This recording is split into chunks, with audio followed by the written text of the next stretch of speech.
L'chaim, good evening. Something that turned around. It's the other way, L'chaim. Yeah, they forgot to put a table in the corner for us. Oh, greetings. And salutations. Oh God. In last week's class,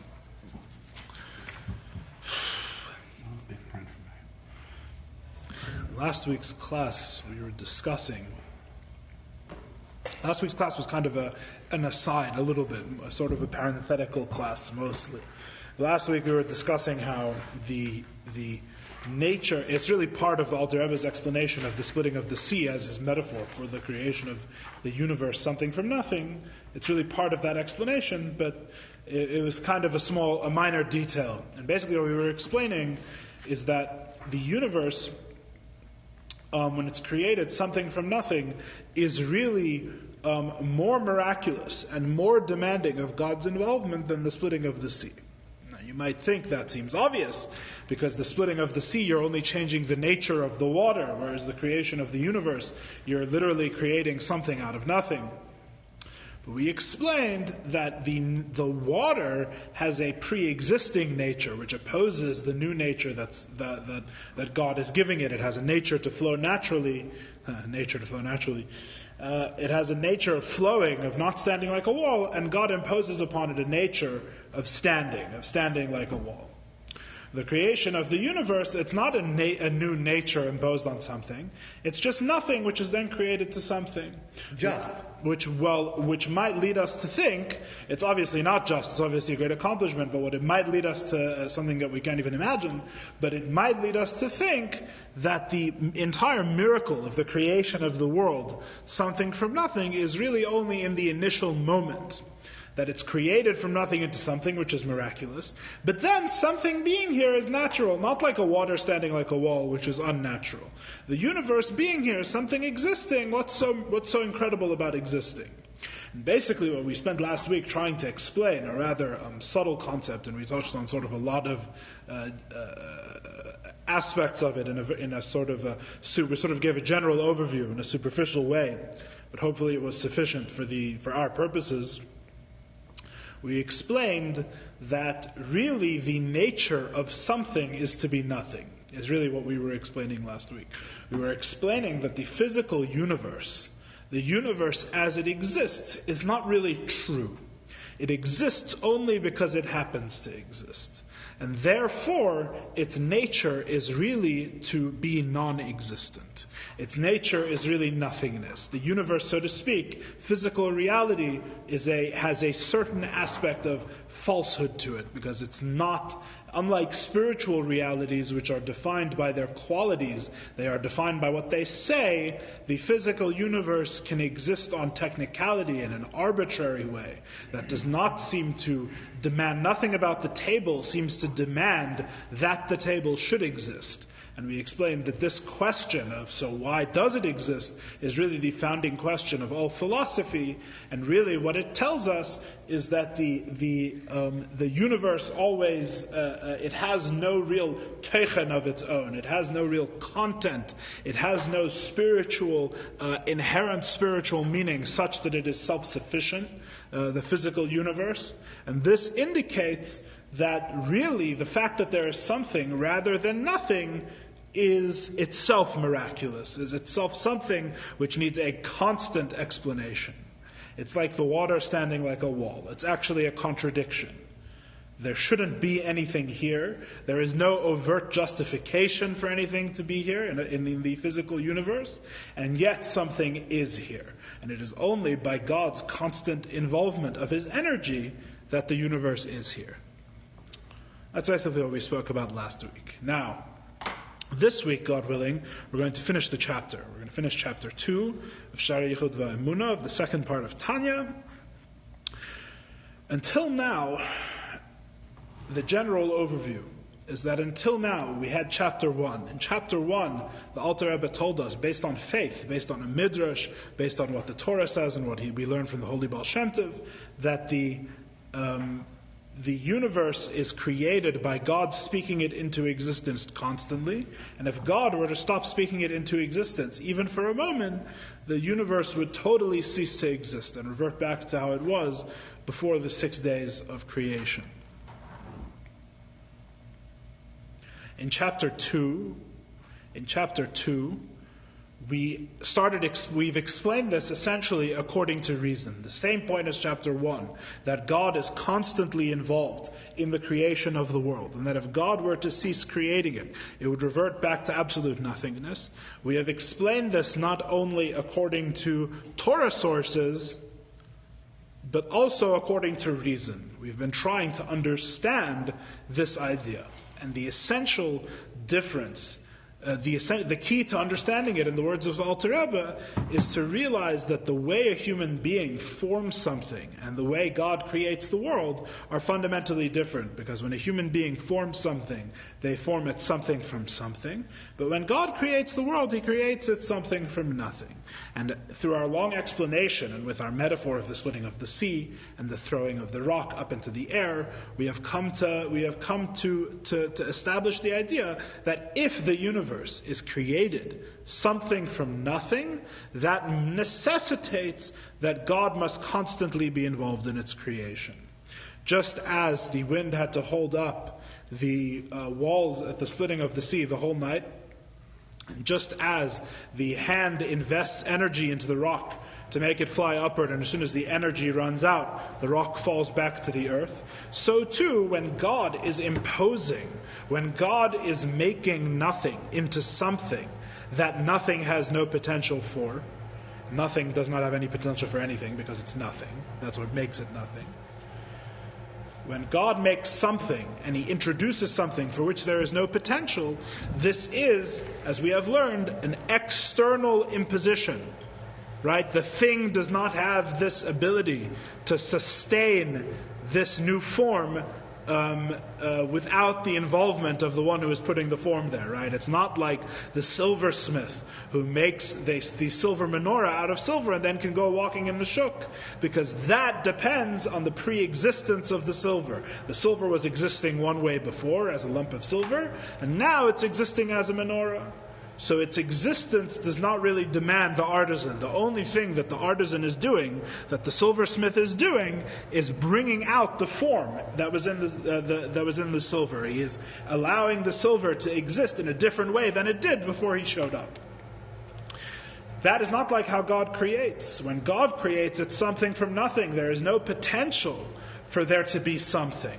Therefore, what is the something? Even when it is here, it is only God's constant involvement that is letting there be something. If God were to cease being involved, then there simply would be nothing here, because there is no potential for anything to be here. There is no prior existence to God's involvement on which the existence of anything now can bank on or depend. It is not that nothing was existing one way before and it exists a different way now. Nothing was not existing before, right? That's fundamentally the difference. Nothing was not existing in any way before. There was no way for it to exist because there was nothing there, because it was truly nothing. Now that the universe is here, what is it? It is an expression of God's constant involvement. So why doesn't say Bereshit Borei Elohim et hashamayim v'et haaretz?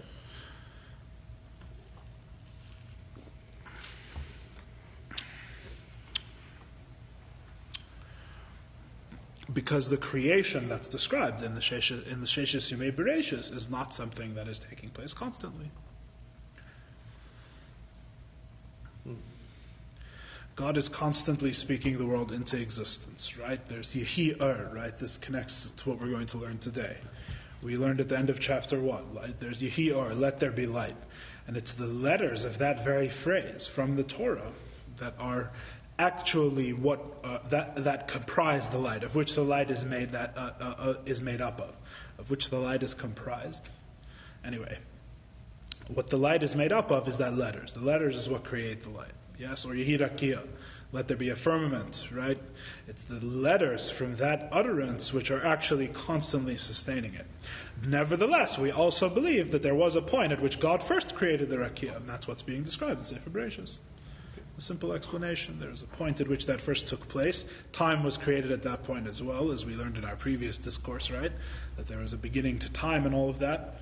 And so the 6 days of creation describe the initial act of creating everything, but that initial act never stopped. There was a first point at which God said, "Let there be a firmament," but God has never stopped saying it, right? That's the idea. And if God were to stop saying it, then the firmaments would cease to exist and would return to nothingness as they were before the 6 days of creation, right? Which is because there is nothing to them now except the fact that God is speaking them into existence, right?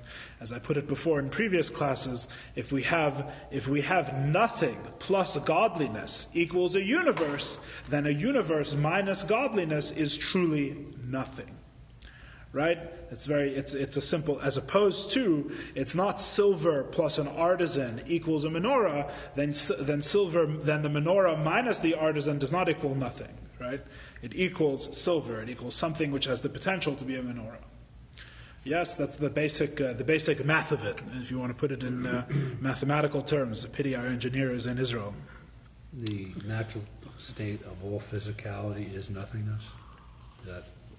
Yes, in a certain sense. There is nothing about physicality which is a self-justified existence. We explained this at length last week. As opposed to, say, the Pythagorean theorem was our example from last week, right? It would probably be better if we used a more Torah-dic example. But the Pythagorean theorem from last week, the Pythagorean theorem has a self-contained existence to a certain extent. To a certain extent, its existence is self-justified. It is what it is, and it exists by dint of what it says. Physicality and physical matter does not say anything. That's what's special about physical matter. Therefore, it does not say anything. There is no actual reason within itself for it to exist. Therefore, its existence must be dependent on something outside of it. This is not really a chidush, an innovation of Chassidus. This is a very old philosophical idea. In fact, some of the initial proofs for the existence of God in ancient philosophy were basically brought about on the same, more or less the same grounds. I've simplified it, but that's the basic idea. Okay. Let us move further. Essentially, the Alter Rebbe, having said that the world is constantly dependent on a godly power, and that essentially the only thing that keeps the world from being nothing is this constant investment of godly power within the creation, therefore, the Alter Rebbe now goes on to describe this godly power at the end of our chapter. So let us read. We are with the translation, we are on page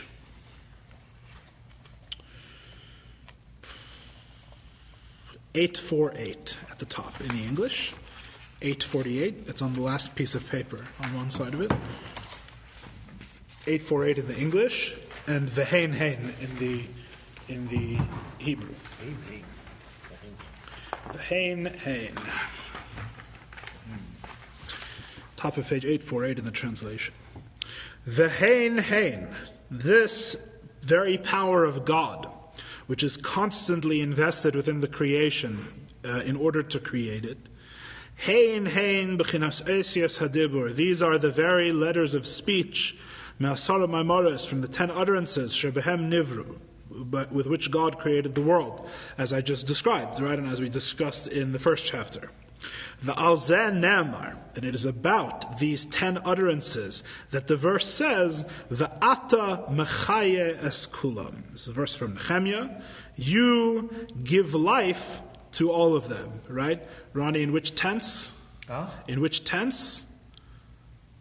Past. Ata mechaye, present tense. Yeah, Present. that's what I thought. In the this situation is tense, right? V'ata mechaya es kulam. You give life to all of them in the present tense. You give life to them now. Say the sages, say the holy books, Al tikri mechaya ela mahave. Do not read mechaya, you give them life, but rather mahave, you make them exist. Dahainu yesh ma'ayin, meaning something from nothing. In other words, the verse at its simple level, right? There's two levels here, and we're going to get more. The first level is Va'ata Machayes Kulam, in the simple translation is God gives life to everything, right? If it were not for God, everything would be dead. Then there is another level, which is don't read Machaya, but read Mahave, that you make everything exist constantly in the present. You are making everything exist now. Right? Meaning something from nothing. In other words, the act of holding the universe in existence and keeping it from returning to nothingness, as we have been discussing for weeks now, is a constant act of involvement by God. Now we are going to explain the verse in a more, in a way of sod, in a way of Kabbalah. What is the Kabbalistic meaning of the verse? Va'ata. The word va'ata, which literal translation is and you, right? Va'ata hein bechinas ha'esias me'alef ad taf. They are referring to the letters from aleph to taf, the first letter to the last letter of the Hebrew alphabet. Yes, va'ata, right? Va is just and, a prefix. Then you have the word ata. Ata is aleph taf, right? Which is the first letter and the last letter of the Hebrew alphabet. Ve is zer and pin also, but never mind. Sorry? Ve is also zer and pin. V'ahei hi hei meitzos hapeh makar ha'esias. And the hey, the last letter of the word va'ata, refers to the 5 meitzos hapeh, the 5 places of articulation within the mouth from which the letters are formed, which I'll explain in just a second. Makar ha'esias, the source of the letters. So in other words, it's va'ata. The first level was va'ata machayes kulam, you give life to everything. The second is va'ata mahaves kulam, you make everything exist. The third level is va'ata, the 22 letters from the 5 places in the mouth from which they are spoken are what make everything exist, which is exactly what the Alter Rebbe is saying. In other words, the explanation of this verse, Kabbalistically, refers to exactly the idea that we are speaking of, that it is the 22 letters of the Hebrew alphabet, as God speaks them to create the universe, that make everything exist, something from nothing in the present tense, constantly. Yes? That's the Kabbalistic explanation. A note on the Hey Meitzais Hapeh. I've written this all down because I would have trouble remembering it. There's 22 basic letters in the Hebrew alphabet, from Aleph to Taf. There's also some, as we know, there's some repeated letters. There's some final letters, right, with dots, without dots. Yeah, there's more than 22, but there's 22 basic. There's 22, you would say, forms of the letters, I think. But the basic letters, the actual forms of in the basic way the letters are written, and the names of the letters, there's basically 22 unique letters. The 22 unique letters are split up Kabbalistically. The source of this is Sefer Yetzirah, which is one of the oldest works of Kabbalah, attributed anciently to Avram Avinu himself, to our forefather Abraham. So one of the oldest known works of Kabbalah, the Sefer Yetzirah, the book of formation, which describes the way the universe is created. Right? There's a lot of things about letters, and what we were saying in the previous chapter about the transposition of letters, and 2 letters make 2 houses, and all the different ways you could arrange the letters. All of that is also from Sefer Yetzirah. It's the original source for this.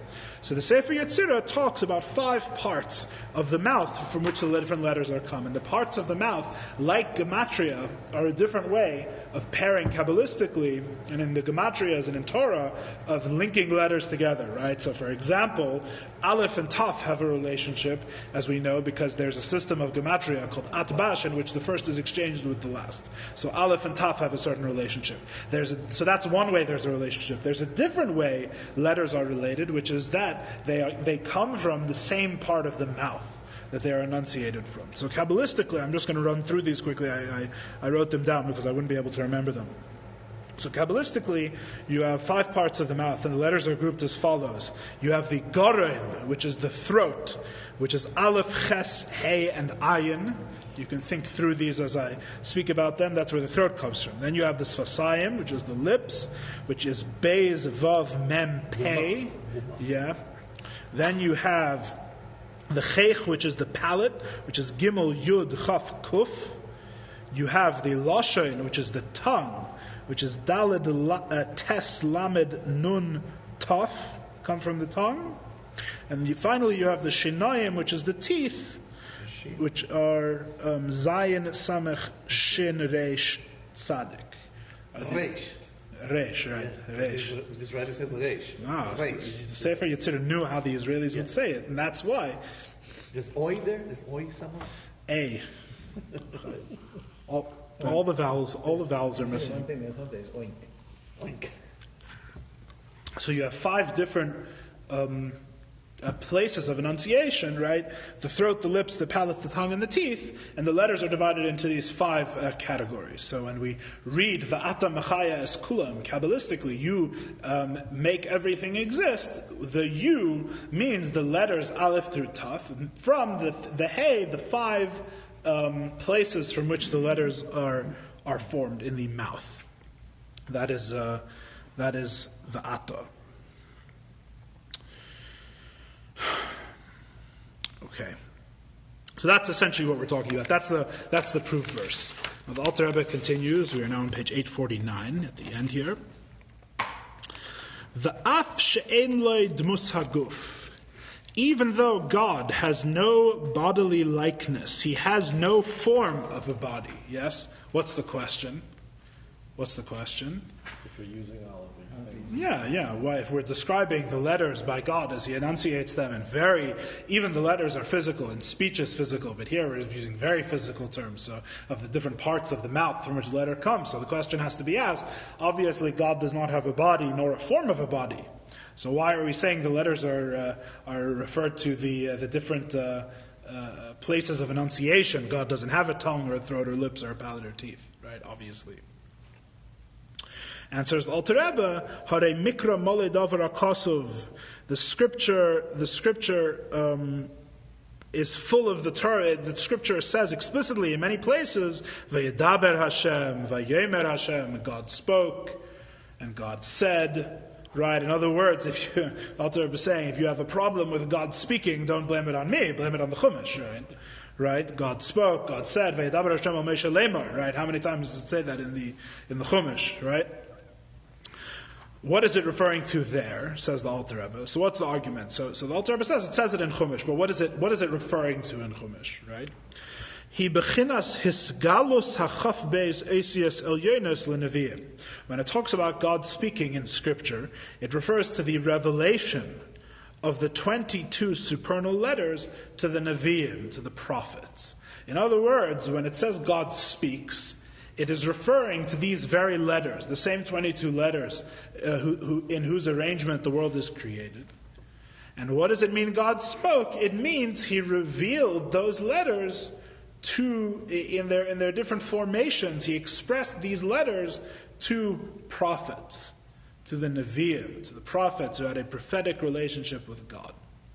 And there's much that can be said about prophecy. Prophecy is a very interesting topic. As on many other things in Judaism, Chassidus has its own unique take on prophecy, which we'll touch on probably in a few minutes. But the important thing to realize is like this, right? When we say God speaks, right, as we've mentioned many times before, the Torah, in its worldly and straightforward reading, is absolutely true. However, that is really only the external meaning of the words of Torah. The Torah have an internal meaning in which they speak about spiritual realities. Right? They don't speak, as we know, as we learned at length in the previous discourse, the Torah preceded the world, right? The Torah is the blueprint from which the world is created.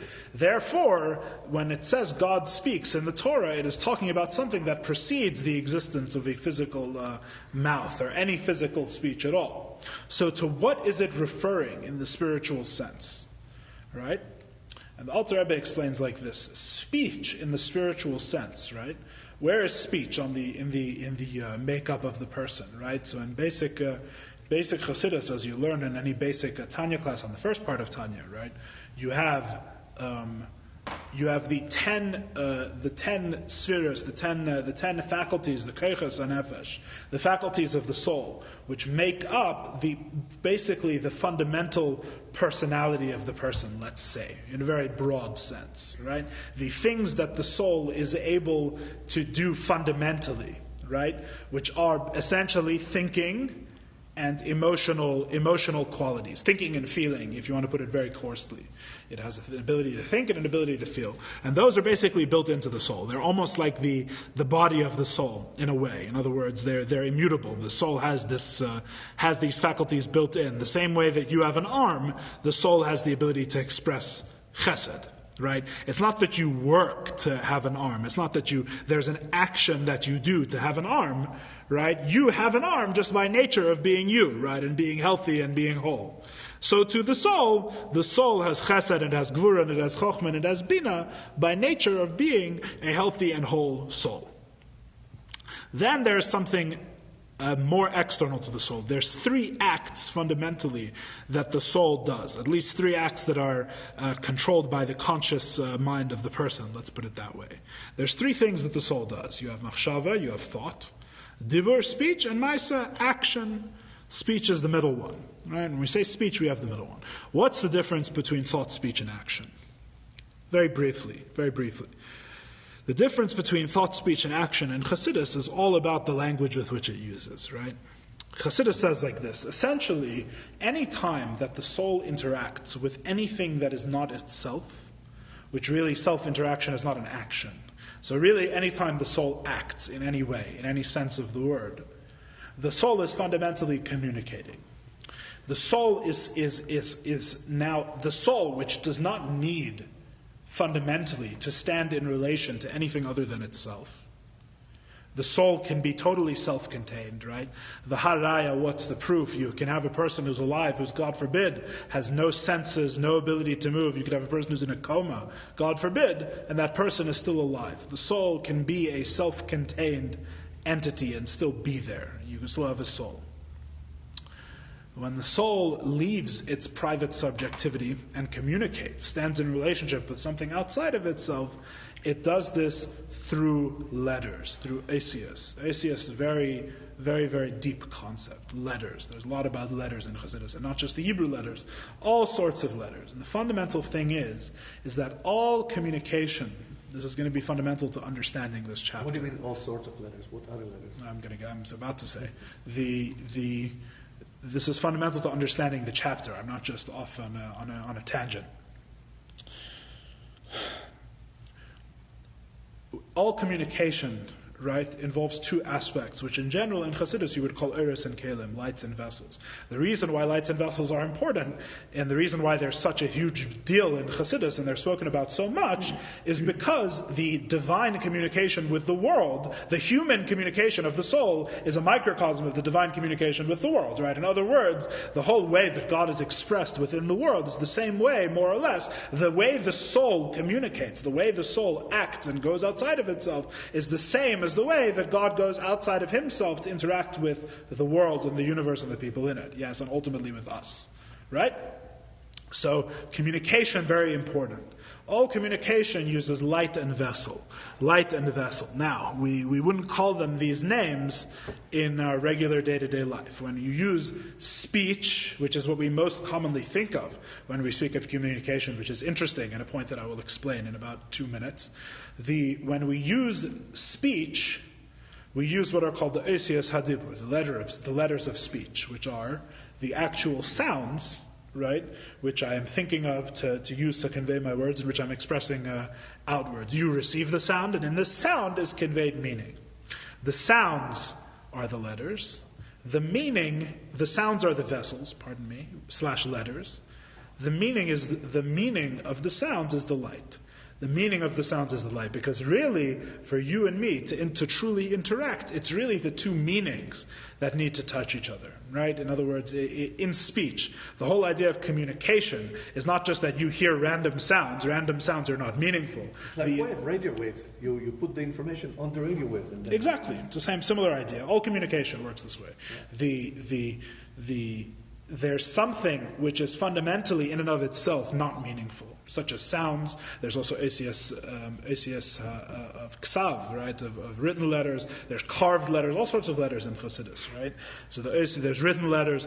All of these things are symbols or things that are manipulated, that in themselves, if they were in just a random order and were just being given over randomly, just like sounds you hear on the street, contain no meaning.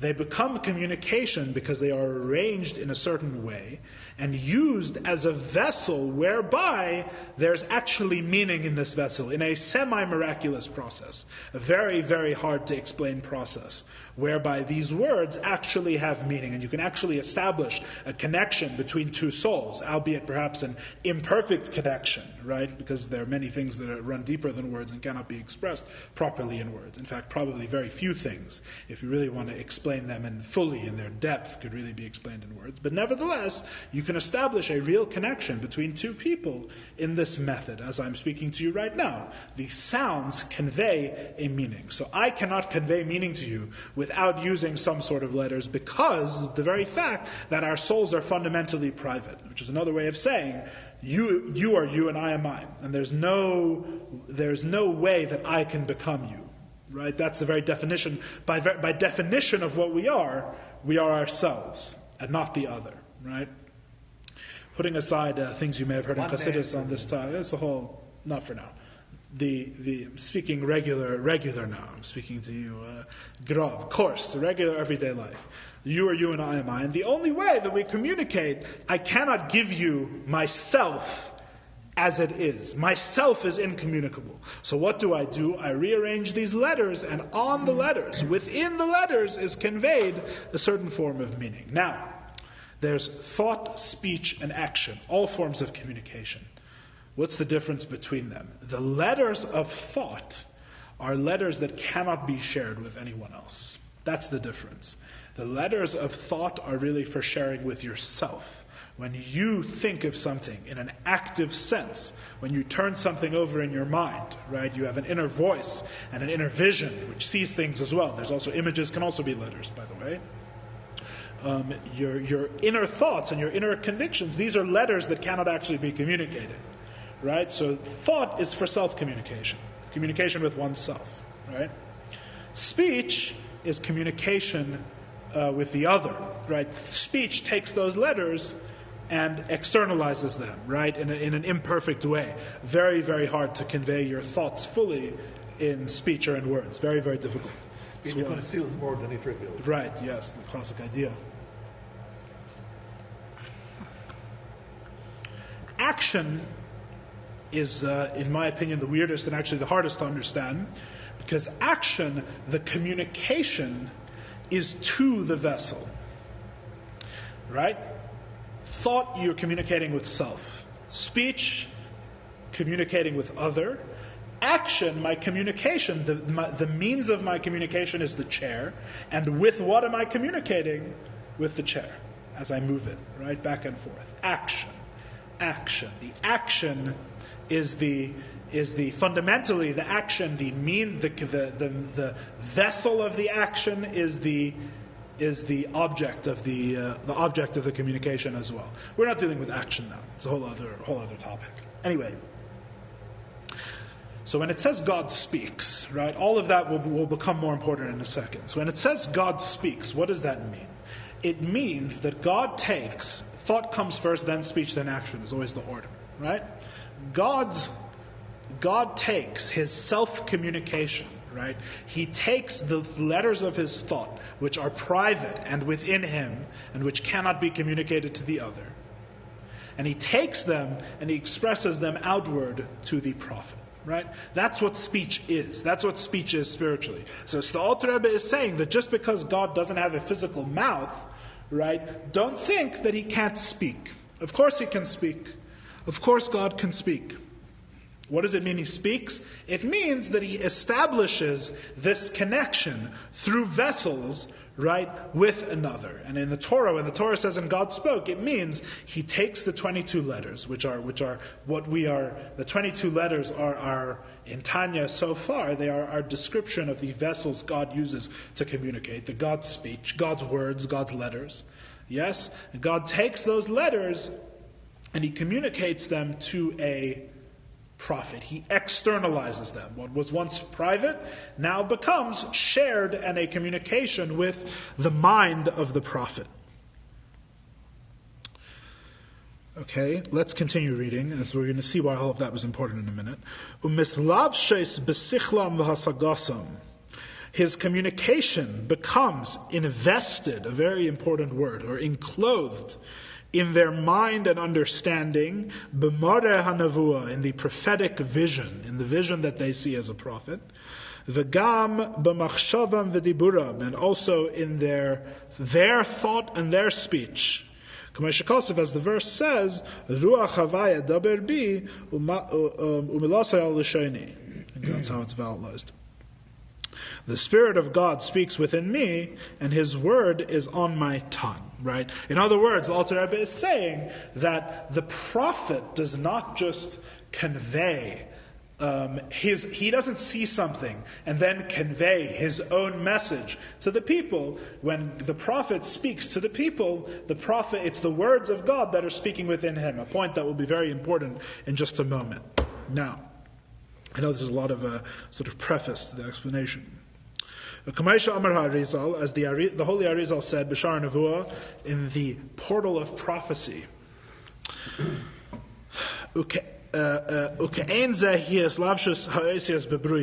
And like this is the way that the letters are invested in the creations. Kedichsiv, as the verse said, B'dvar Havaya Shemayim Nasu, with the words of the heavens, with the words of God, the heavens are made. Of Ruach Piv Kol Tzvaam, and with the breath of His mouth, all of their host, all the living things within them. But the way the world is created is through many more descents, many more numerous and powerful descents, until they descend to the world of physical action, in other words, this world, our world.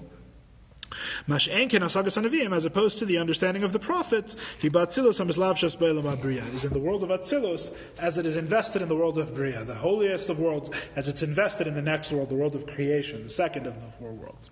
In other words, without getting into too much into what that means exactly, Atzilus into Bria, the general idea is that the Alter Rebbe is trying to convey is that the very same process by which God speaks to the prophet is the same process by which He creates the world. Right? God speaks to the prophet of a table, and God actually creates a table and sustains it, something from nothing, and makes it exist, as we've been describing in this chapter, is really the same action. The only difference is that one goes through many more descents until it actually becomes a physical object, and one is expressed in a much more refined way and becomes the understanding of the prophet. That's essentially what the Alter Rebbe is saying. So the revelation is from Atzilus, and the utterance is from Asiya. Yeah, the creation of the world descends to the physical Asiya. The revelation to the prophet is Atzilus as it's invested in Bria. That's what we're saying. And the question is, essentially, what does all of this have to do with the chapter? Right? That's the question Rabbi Yoel is asking. In other words, we had stuff on letters and things like that in the first chapter. Right? Now here we have stuff on letters again, but what does all of this have to do? In other words, just say, the whole idea of the chapter is that God must be constantly involved in the creation of the world, something from nothing. So just say, this is what it says, V'ata mechaya es kulam. What's with the hemotzos, hapeh, the 5 parts of the mouth, and then this is the same as prophecy, just in a lower form. In other words, what are all of these details here coming to add to our understanding of the chapter? Right? So it's explained like this. Really, the point here is very similar to what we were saying at the end of chapter 1, which you may or may not remember from a few weeks ago. At the end of chapter 1, we were discussing how it's not just that God creates the world. It's not just that God makes the world exist. It's that the actual things in the world, the mahus of the various things in the world, are also reflective of God. In other words, it's not just that God makes that the cup should exist rather than not exist, but the cupness of the cup, its nature, what a cup is also reflective of godliness, right? And if you recall, when I was speaking about chapter 1, I said these reflect the 2 words that are used often in Chassidus, mechaya umahave, right? Gives life to and makes exist, right? Now here at the end of chapter 2, we have a verse. It says, V'ata mechaya es kulam. And we said, don't read mechaya, read mahave, right? Read the other one. It's always both. Yeah, whenever we say don't read one and read the other, we really always both apply, right? In different ways. But that's so the difference is that mechaya, give life to, and mahava, make exist, really refer to two different things, right? To give life to something means that there's something there already, it would seem. And mechaya, you make it live, right? Like there was something dead or not alive, and you brought it to life. Mahava, making exist, seems to imply that there was nothing there at all, and you made something, right? Therefore, really, when the sages come and say, read Mahava, read that he makes it exist, Mahava seems to cover Mechaya, if you understand what I'm saying. It's a kal v'chemer. If God makes it exist in its very being, if without God this thing would just be nothing, there would be nothing here, except God has now made it be, so then obviously God is the one that gives life. Right? Obviously, he makes things alive. The thing wouldn't be here at all, dead or alive, if it weren't for God. Right? So why does the verse say, make it live? Right? He makes them live. And then the rabbis have to come, the sages have to come and say, don't read make it live, read make it exist. Right? And the answer is that really there's a supposition in the other direction that the verse is coming to negate. Right? What do I mean? If the verse were to say mahava, that God brings everything into existence, then you might think and come to a conclusion very similar to the conclusion that the Rambam came to in his philosophy, or many other Jewish philosophies actually. I don't mean to single the Rambam out. You may come to the conclusion that was the conclusion of pre-Chassidic thought. In other words, this is an idea that is being adduced. The verse is referring to the Chassidic understanding. Why? Because there's a big difference. You would know, and the students of the Alter Rebbe would have known because they studied philosophy before they studied Chassidus. There's a big difference between saying that the world depends constantly on God and the world itself is an expression of godliness. Again, there's a big difference between saying the world depends constantly on God and saying the world itself is an expression of godliness. In other words, the Alter Rebbe, at the end of this chapter, if the chapter had ended earlier, you may have gotten the wrong idea. You may have gotten the idea that the Alter Rebbe is saying, because the world is created, something from nothing, therefore it requires God's constant involvement in its creation. But what is the world? Right? The world is godliness that has become something ungodly. Right? The world has become totally separate from the godliness that creates it. Right? Obviously, it demands God to keep it in existence at every moment. But what is the world? What is the cup? The cup is mundane, ungodly. Right? It is simply the creation, and the creation and the Creator, never the two shall meet. Yes? This is fundamentally the philosophical understanding, right? In other words, the idea that the world constantly depends on God is not a Chassidic idea. The idea that the world exists constantly on God, lahavdil, is a philosophical idea known even to non-Jews. It's not a unique idea here. That the world is constantly dependent on God is really quite logical. In fact, you could even know it if the world is created not something from nothing. Even if the world is created, even if the universe has always existed, it may require God it probably requires God to exist constantly as it always existed. It's a very long explanation. I don't want to get into it, but there's a philosophical explanation. In other words, it's not what the Alter Rebbe is saying here. But there is an idea in general, that there's different things for the universe to move, or for the universe to even exist, for Metzias to be attached to Mahus. There's different ways of explaining it. All of these things require the presence of an infinite, eternal cause, creator, call it whatever you will. So all the things will fall together exactly? Yeah, sort of, yeah, more or less.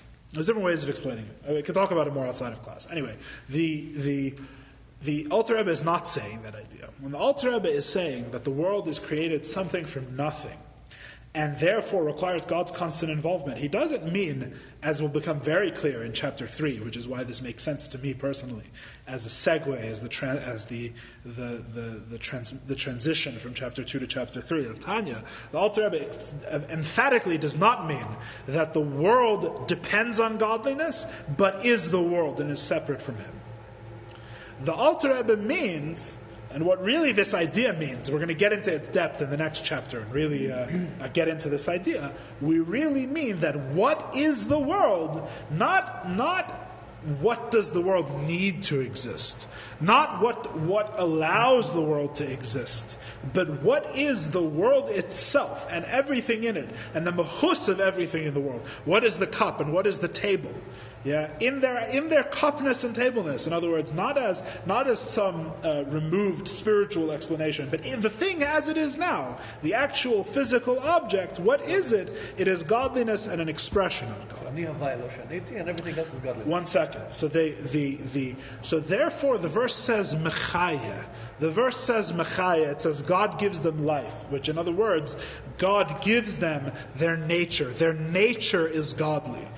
I give them their nature constantly. The nature is constantly derivative of God. Because you might think, if the verse says mehave, if the verse says God only creates them constantly, you would think that the nature of the world is separate from God, but God creates that separate nature constantly. Instead, the verse says mechaya. No, the inner nature, the inner truth, the soul of everything that is created is constantly an expression of God. And the sages will come and add, by the way, also the very existence of the thing is also from God. Right? So that you have both sides. That's why the verse says mechaya. Therefore, since the emphasis here is on the idea of mechaya, which is what we call in Chassidus parlance hislavshus pnimi, an inner enclothement. Right? Because that's what we're talking about, because we mean that the godly expression does not remain what we call in Chassidus makif, does not remain above and separate from the world, but rather the godly expression permeates and penetrates and becomes the very nature of the world itself. Therefore, we have another discussion here at the end of chapter 2 to make sure you don't get the wrong idea about the letters. Right, about the letters, because the whole idea is that if you remember the metaphor of speech, you won't make the mistake of thinking that it's just mahave, it's just creating and making it be, and not mechaya, not giving it its inner life and inner soul and very being. Right? Why? Because as I was saying before, and this is why the whole explanation on speech was important, right? The whole idea of speech is that the meaning is in the words behislavshus pnimi, with an inner investment. In other words. In other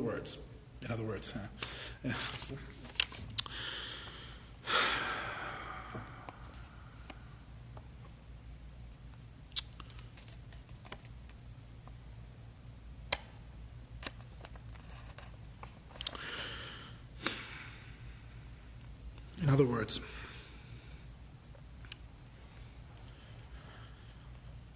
someone who says,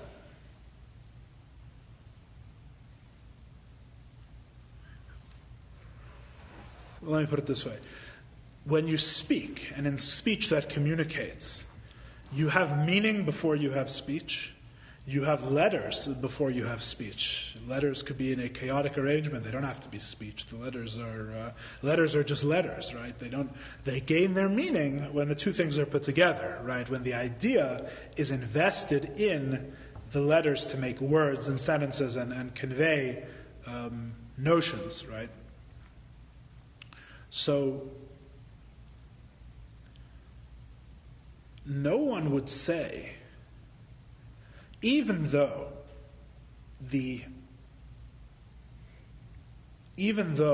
letters seem to exist independently of the thought, and even though independently of the communication, and even though the thought exists before the communication, right? no one would make the mistake of saying that once the communication is made, once you have words that are conveying something, that these words are anything other in their soul, in what they are, than the idea that they're trying to convey. Again, letters may exist apart from communication. The mind that is communicating also exists apart from communication. They don't have to constantly be communicating. They choose what to communicate. But in the communication itself, when someone is communicating, when I'm speaking to you words right now that you understand, it's impossible to make the mistake and think that the letters that are being conveyed have nothing to do with the message that is within those letters. Right? In other words, if someone were to say that God is the world is constantly dependent on God, right? But the world is totally separate from God. That would be like someone saying that God is constantly speaking, but the letters sort of go off on their own and become something else. Right? In other words, the letters are now the letters have separated from God and they're running their own show. Right? The letters are no longer this heavenly thing. The letters have gone on a road trip and look, they turned into the universe. Like they're separated from their inner vitality and their inner truth. Right? Such a thing is impossible to think of. The whole idea is that the letters, the very communication itself, is defined by and made into what it is. The soul of the communication is the meaning, is what is actually being conveyed through that communication, right? So it's the same thing here. That's why the Alter Rebbe at the end of the chapter is talking about the letters again.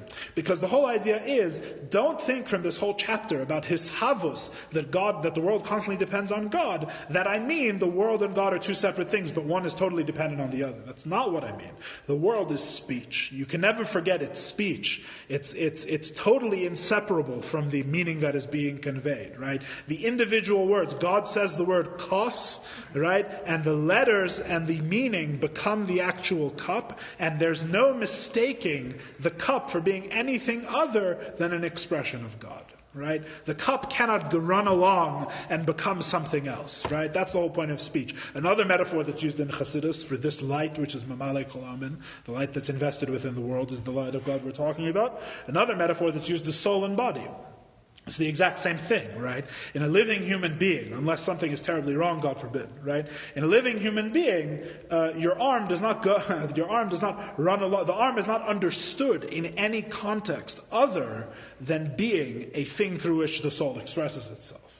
Right? That is the way in which the arm is defined and the arm is understood. The arm is not running its own show. Even though there is a physical aspect of the arm, and there's many things about the arms you can't control, etc., etc., etc., imperfect metaphor. But the bottom line is that the soul expresses itself through the arm entirely, and the body and soul make up one human being, and there's no splitting the two in a living human being. You can't say, "Oh, my arm went off and did a crime while I was sleeping," right? Unless there's something very, very wrong with you. There's no such thing, right? The body and the soul are united in one being. It's inseparable. Right? If the body does something or the soul does something, the other one is implicated. Right? There's no getting away with it with just with one half. Right? Send my body to prison, but let my soul go free. Right? That sort of thing. Or vice versa. It is possible. So it reminds me of the Hitchhiker's Guide to the Galaxy, where the rock artist is spending a year dead for tax reasons, right? And they're wheeling him around, and he's not moving. He's spending a year dead for tax reasons. Anyway, the whole idea is that godliness is completely united with the universe. That's why this metaphor is mentioned here, and that's why it's important. It's the same thing, just to finish, it's the same thing with the prophet. It's the same reason why he's mentioning the prophecy here, and that these letters are what's invested in the mind of the prophet, right? It's the same thing. The divine speech does not create a prophecy which is separate from the divine speech, right? It's not that God tells the prophet something or shows the prophet something and the prophet finds his own words and then gives it over to the people, right? The divine speech, the divine letters are revealed to the mind of the prophet. They become totally one with the mind of the prophet, and then when the prophet describes what he sees, those very words are not his words, which is the exact idea, right? It's not separate from God. It's not that the prophecy that the prophet says is totally dependent on the vision that God shows him, right? Which would be one way of thinking of it, but is fundamentally separate and is the prophet's own invention. Right? On the contrary, the prophet is simply giving over the very thing that has been revealed to him. Prophecy in Chassidus is an actual unity with the divine, right? At one level, as a vision, as something that you're shown from God, right? It's an actual unity with the divine. It's not that God shows you something other than himself, and then you make up words which describe that thing, right? It is literally godliness invested within the mind of the person, as the Alter Rebbe describes in the chapter. It becomes one with the mind and understanding of the thought and the speech of the prophet, right? And the Alter Rebbe finishes and he says it's the exact same thing with the creation of the world, right?